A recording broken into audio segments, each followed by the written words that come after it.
अस्सलामुअलैकुम। आज हम न्यू बुक का चैप्टर नंबर 4 है मैट्रिसेस एंड डिटर्मिनेंट्स। आज हम वो स्टार्ट करने जा रहे हैं और आज के लेक्चर में हम 3 चीज़ें कवर करेंगे। पहली है डेफिनेशन ऑफ मैट्रिक्स, फिर order of matrix, general form of a matrix.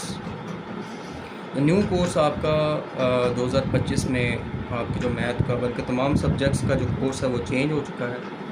तो इस हवाले से फिर मैंने सोचा कि मैं इस पर कुछ लेक्चर्स बनाकर आपके साथ शेयर करूं, ताकि आपको अगर समझने में कोई प्रॉब्लम हो तो आप उससे अच्छे तरीके से समझ सकें। तो आज के लेक्चर में हम चैप्टर नंबर 4 से स्टार्ट कर रहे हैं, मैट्रिसेस एंड डिटर्मिनेंट से। और उसके लेक्चर में आज इसके लेक्चर में हम ये 3 चीज़ें कवर करेंगे। मैंने आपको बताई definition, order of matrix and general form of a matrix. तो सबसे पहले हम देखेंगे definition.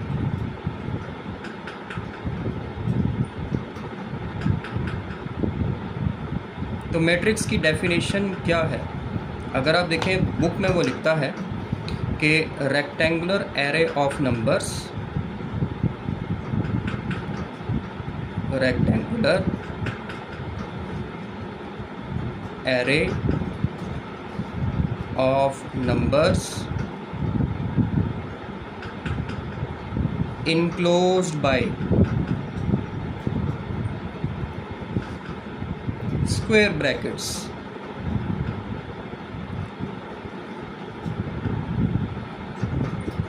rectangular array of numbers enclosed by square brackets। square brackets कौन सी होती हैं? ये वाली जो ब्रैकेट होती है इसको हम स्क्वायर ब्रैकेट कहते हैं। तो डेफिनेशन में लिखता है कि rectangular array of numbers enclosed bye square brackets is called matrix, is called a matrix. ठीक है, यानी कि जब हम नंबर्स को एक रेक्टेंगुलर तरतीब देकर और हम उनको स्क्वायर ब्रैकेट में बंद कर देंगे तो वो आपकी मैट्रिक्स बन जाएगी। मिसाल के तौर पर हम कोई भी नंबर्स ले लेते हैं, एग्जांपल्स।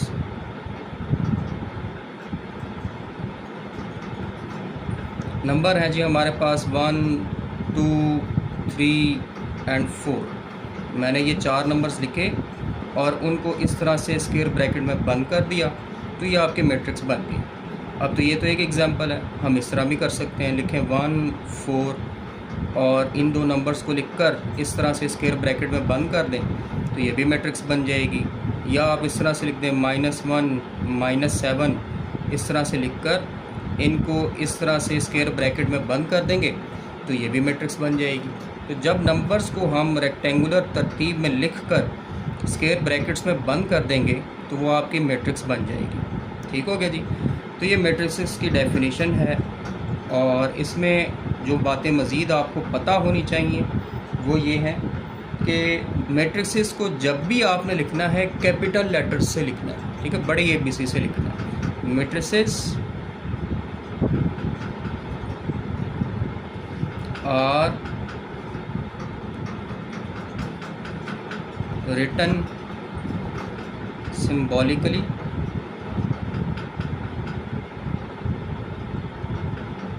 Bye capital letters. मिसाल के तौर पर ऊपर मैंने 3 मैट्रिसेस लिखी हैं, आप एक को कह दें जी A इज़ इक्वल टू 1, 2, 3, 4।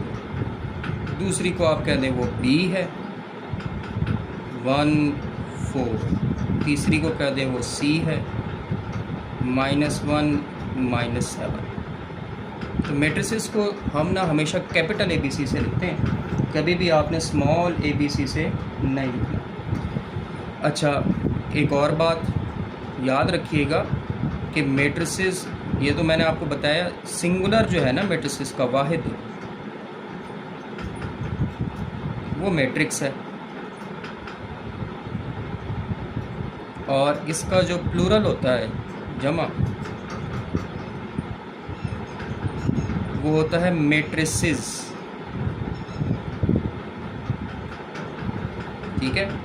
अच्छा, इसके बाद ये जो नंबर्स होते हैं ना मैट्रिक्स के अंदर लिखे हुए, जैसे कि कोई भी आप मैट्रिक्स ले लें, ये वाली मैट्रिक्स ले लें जो सबसे पहले लिखी हुई है, तो इस मैट्रिक्स के अंदर ये जो नंबर्स लिखे हुए हैं, आपको ये नंबर नज़र आ रहे हैं 1 2 3 4।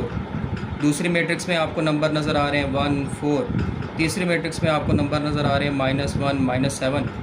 ये जो नंबर्स मैट्रिसेस में लिखे हुए हैं, इनको हम एलिमेंट्स भी कहते हैं, इनको हम एंट्रीज़ भी कहते हैं। ठीक है, तो नंबर्स लाजमी नहीं है कि सिर्फ नंबर्स ही हों, सिंबल्स भी हो सकते हैं, अल्फ़ाबेट्स भी हो सकते हैं। तो numbers written inside the matrix are called elements और एंट्रीज ऑफ अ मैट्रिक्स। ठीक हो गया। और मज़ीद आपको ये पता होना चाहिए कि ये जो मैट्रिक्स के एलिमेंट्स या जो मैट्रिक्स की एंट्रीज़ हैं, इनको जनरली कैसे लिखते हैं। Generally elements of matrix are written as AIJ। ये जो AIJ मैंने लिखा है ना, AIJ का मतलब होता है मैट्रिक्स के सारे एलिमेंट्स। AIJ का मतलब होता है मैट्रिक्स के सारे एलिमेंट्स, जिसमें I क्या होता है, आई को हम कहते हैं row number. I means row number. और जे क्या होता है, जे को हम कहते हैं कॉलम नंबर। जे मीन्स कॉलम नंबर। अब ये रो और कॉलम क्या होते हैं, वैसे तो आपने पढ़े हुए, लेकिन दोबारा से हम दे लेते हैं। मिसाल के तौर पर मैं एक मैट्रिक्स लिखता हूँ 2 -4 3 -1। तो बेटे याद रखना है आपने कि ये जो हॉरिजेंटल तरतीब में नंबर्स लिखे हुए हैं, ये रोज़ कहलाती हैं। ठीक है, नंबर्स को अगर आप दाएं से बाएं की जानिब देखें, फ्रॉम लेफ़्ट टू राइट, तो ये जो नंबर्स हैं, ये जो 2 और -4 है, ये एक रो बना रहा है। 3 और -1 ये दूसरी रो बना रहा है। इसको हम कहेंगे रो 1, इसको हम कहेंगे रो 2। इसी तरह अगर आप ऊपर से नीचे वर्टिकली देखें, ऊपर से नीचे अगर आप नंबरों की तरतीब को ऊपर से नीचे देखेंगे, तो ये कॉलम बना रहे हैं। तो ये जो पहला कॉलम बन रहा है, इसमें नंबर आ रहे हैं 2 और 3, कॉलम 1। और ये जो दूसरा है 4 और -1, ये दूसरा कॉलम बना रहा है, इसको हम कहेंगे कॉलम 2। ठीक है, तो जो हॉरिजेंटली नंबर्स होते हैं रो बनाते हैं, और जो वर्टिकल नंबर्स हैं वो कॉलम्स बनाते हैं। तो यह मैंने आपके सामने रोज़ और कॉलम्स आपको लिख के दिखाई हैं। ठीक हो गया। तो बहरहाल कोई भी एलिमेंट को जनरली मैंने बताया कैसे लिखते हैं, AIJ। यानी कि ये अगर आप पहला नंबर देखें, दोबारा से आ जाए इस मैट्रिक्स के ऊपर, 2 -4 3 -1। तो आप ये पहले नंबर को ज़रा गौर से देखें, ये किस रो और किस कॉलम में मौजूद है। तो ये अगर आप 2 को देखते हैं, तो ये पहली रो में आ रहा है और पहले कॉलम में आ रहा है। तो इसको हम जनरली लिखेंगे A11 से। हमेशा रो का नंबर पहले लिखते हैं, कॉलम का नंबर बाद में लिखते हैं। तो ये बनेगा A11। इसी तरह अगर आप -4 को देखें, तो ये स्टिल देखें, ये अभी पहली रो में ही है, पहली रो में, लेकिन ये दूसरे कॉलम में आ गया। तो इसको कैसे लिखेंगे, A12। पहले रो का नंबर फिर कॉलम का नंबर, ये पहली रो और दूसरे कॉलम में है। अगर आप देखें ये 3 को, ये कहाँ पर है, तो अगर आप देखें तो ये दूसरी रो में आ जाता है। ठीक है, तो ये इसका एड्रेस क्या बनेगा, A21, यानी कि ये दूसरी रो और आप देखें पहले कॉलम में है। और अगर इस -1 को देखें, तो इसका क्या बनेगा एड्रेस, इसका एड्रेस बनेगा A22, ये दूसरी रो और दूसरे कॉलम में मौजूद है। तो ये जो A11, A12, A21, A22 होते हैं, बेसिकली ये एलिमेंट्स के एड्रेसेस होते हैं। इनसे हमें पता चलता है कि उनकी पोजीशन कहाँ पर है, वो कहाँ पर मौजूद है। ठीक हो गया जी। तो बहरहाल ये आपको चंद एक बातें इसमें पता होनी चाहिए। अच्छा जी, तो ये तो बेटा हो गई आपकी डेफिनेशन ऑफ मैट्रिक्स। ये इसमें जो इम्पोर्टेंट चीज़ थी वो ये थी कि आपको पता होना चाहिए कि रोज़ और कॉलम्स का। यहाँ से आगे हम चलते हैं अपने नेक्स्ट टॉपिक की तरफ। मैंने बताया दूसरा टॉपिक जो हम कवर करने जा रहे हैं वो होगा आपका ऑर्डर ऑफ मैट्रिक्स का। बड़ा इम्पोर्टेंट है, इसमें से MCQ बहुत ज़्यादा आते हैं, तो हम इसको ज़रा डिटेल में देखेंगे। नेक्स्ट टॉपिक है जी ऑर्डर ऑफ मैट्रिक्स। मैट्रिक्स के ऑर्डर, इसकी डेफिनेशन क्या है कि what is matrix of order. तो इसको हम सिंपली लिखते हैं, ऑर्डर किसी भी मैट्रिक्स का निकालना हो, ऑर्डर का मतलब होता है number of rose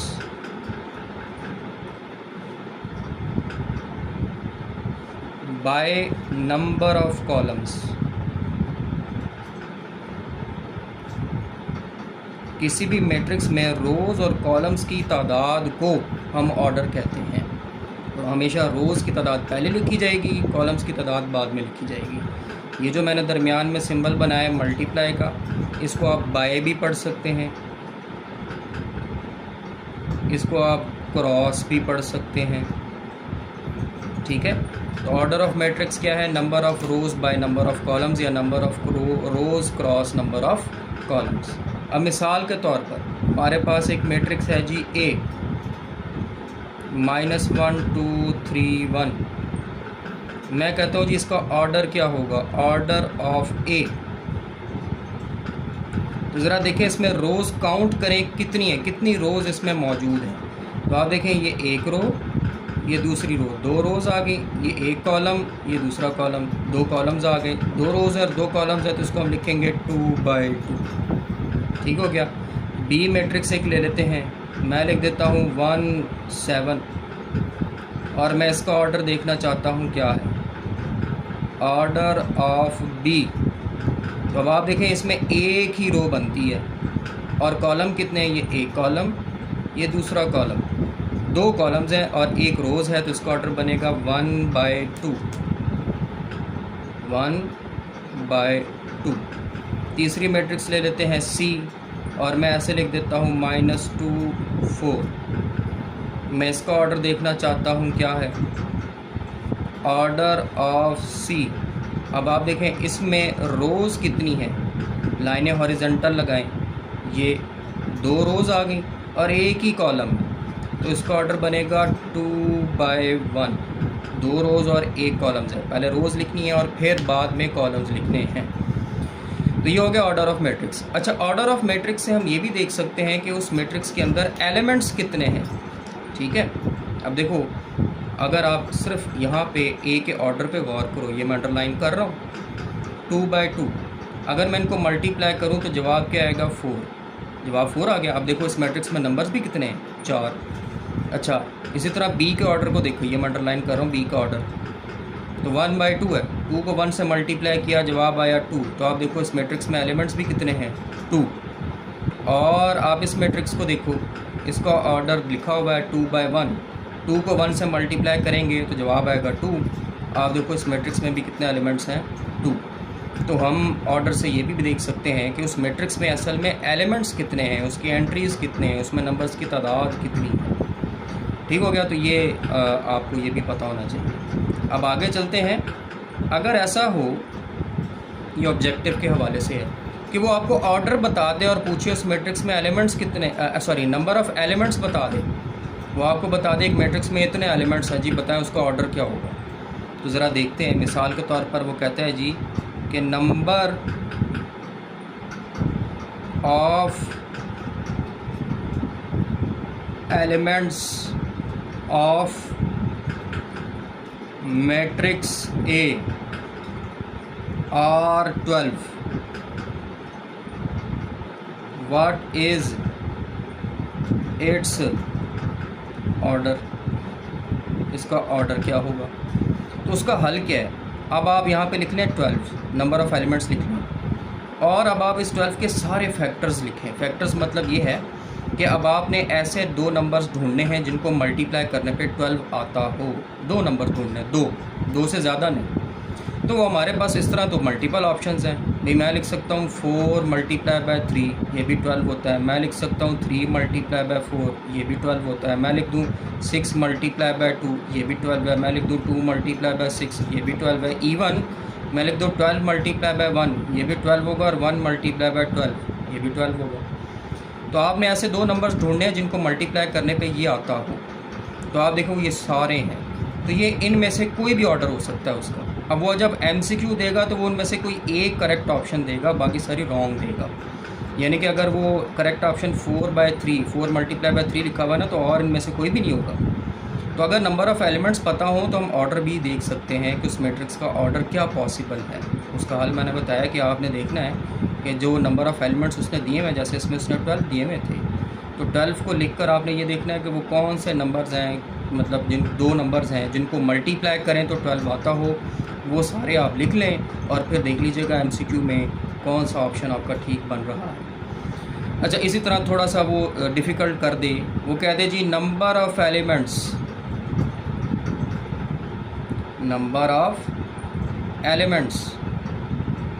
of matrix B are 17, what is its order. उसने कहा जी नंबर ऑफ़ एलिमेंट 17 है, ऑर्डर क्या होगा।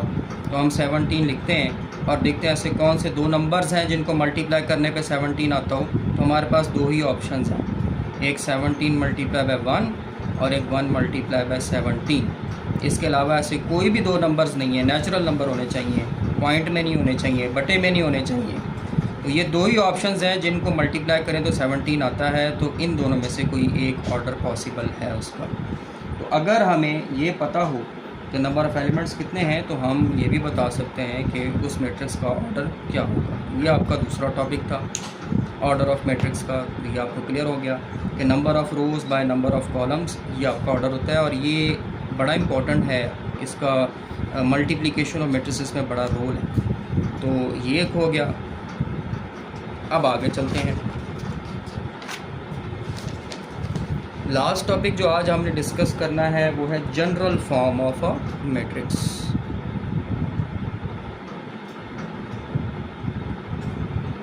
General form of a matrix. चलें जी, अब इसको देखते हैं। मिसाल के तौर पर मैं शुरू करता हूं कि मैं एक मैट्रिक्स की जनरल फॉर्म बनाता हूं जिसका ऑर्डर 2/2 है। ठीक है, 2/2 मैट्रिक्स मैं इसकी जनरल फॉर्म बनाने जा रहा हूँ। 2/2 का क्या मतलब है, इसमें 2 रोज़ हैं और 2 कॉलम्स हैं। ठीक है, तो अब मैं उस मैट्रिक्स को सपोज कर लेता हूँ कि नाम दे देता हूँ A का। अब मैं उसकी जनरल फॉर्म कैसे बनाऊँगा, पहला एलिमेंट होगा A11, A12, A21, A22।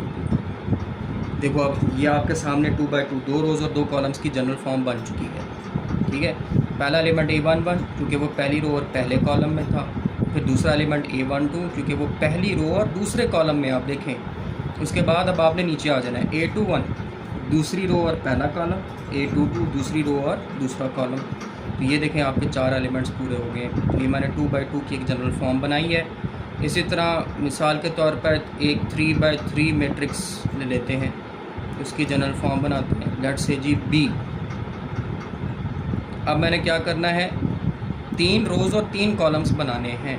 तो पहला एलिमेंट A11, फिर A12, A13, A21, A22, A23, A31, A32, A33। ये मैंने 3/3 की एक जनरल फॉर्म बनाई है। अब आप देखें इस मैट्रिक्स के अंदर 3 रोज़ और 3 कॉलम्स हैं, तो ये 3/3 की जनरल फॉर्म बन गई है। यहाँ पे मैं कुछ बात ऐड करने जा रहा हूँ, वो इम्पोर्टेंट है। आप ज़रा इन नंबर्स को देखें, ये जो मैंने हाईलाइट किए हैं, A11, A22, A33, ये जो नंबर्स हैं ना, ये नंबर्स मिलके बनाते हैं प्रिंसिपल डायगोनल। प्रिंसिपल डायगोनल इसको प्रिंसिपल डायगोनल भी कहते हैं, इसको हम मेन डायगोनल भी कहते हैं। प्रिंसिपल डायगोनल और मेन डायगोनल क्या होता है? ये वो जगह होती है या ये वो एलिमेंट्स होते हैं जिनकी रो और कॉलम सेम होते हैं, जिसमें रो और कॉलम सेम होते हैं।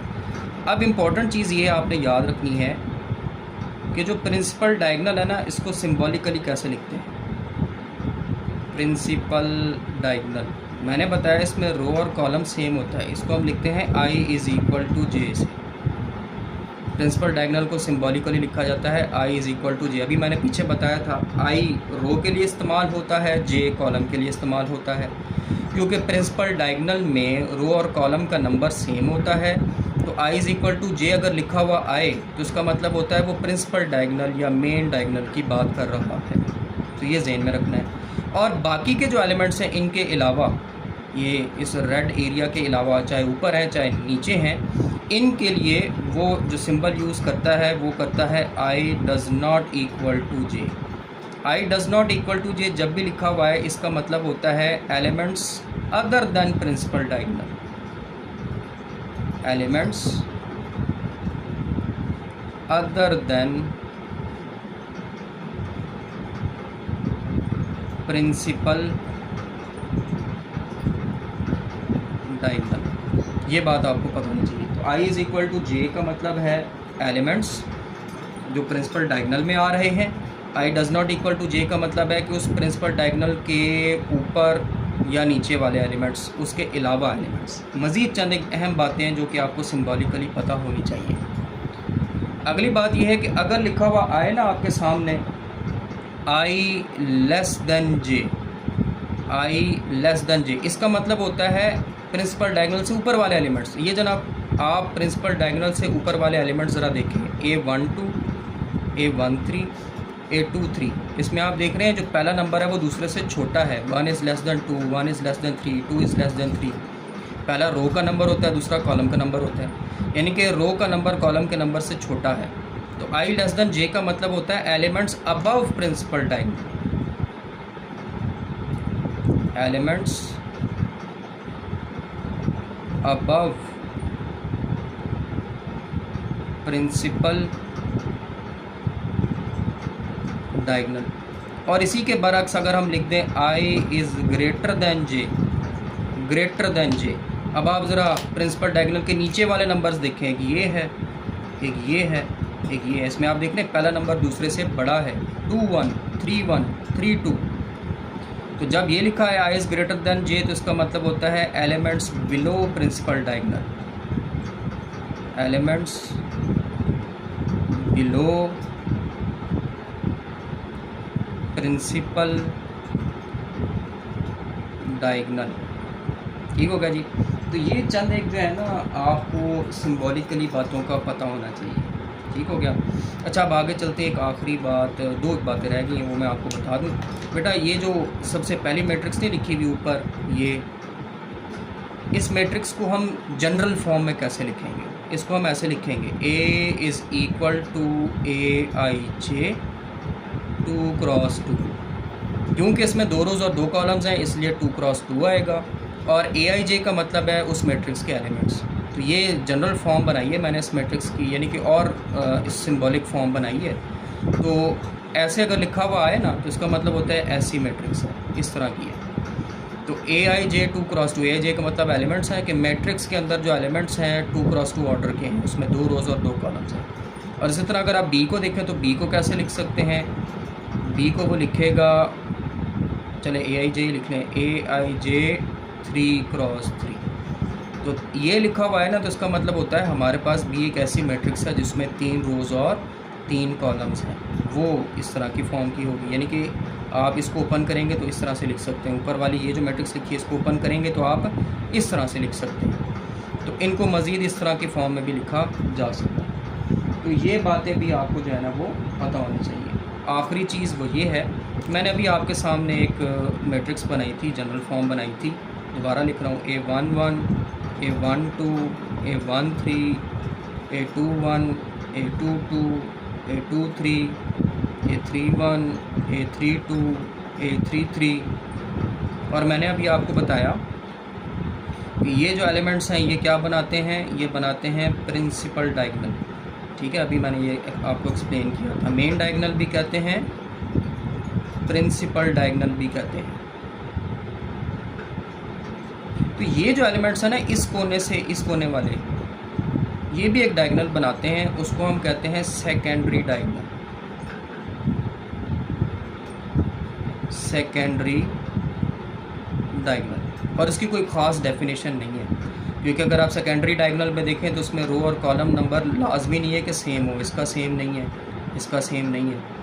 तो ये जो टॉप लेफ़्ट कॉर्नर से top right corner, bottom right corner पर आएंगे, ये वाले एलिमेंट्स प्रिंसिपल डायगोनल बनाएंगे और ये वाले एलिमेंट्स सेकेंडरी डायगोनल्स बनाते हैं। तो ये आपको पता होना चाहिए। वैसे सेकेंडरी डायगोनल का कोई प्रिसाइज लिखने का तरीका नहीं है। तो ये है आज का आपका टॉपिक, जिसमें हमने 3 चीज़ें कवर की हैं, बड़ी इंपॉर्टेंट हैं। एक डेफिनेशन ऑफ मैट्रिक्स है, दूसरी हमने पढ़ी कि ऑर्डर ऑफ मैट्रिक्स क्या होता है, और तीसरी हमने पढ़ी है कि जनरल फॉर्म ऑफ मैट्रिक्स क्या होती है। बाकी इंशाल्लाह फिर अगली वीडियो में देखेंगे। Thank you very much. अल्लाह हाफ़िज़।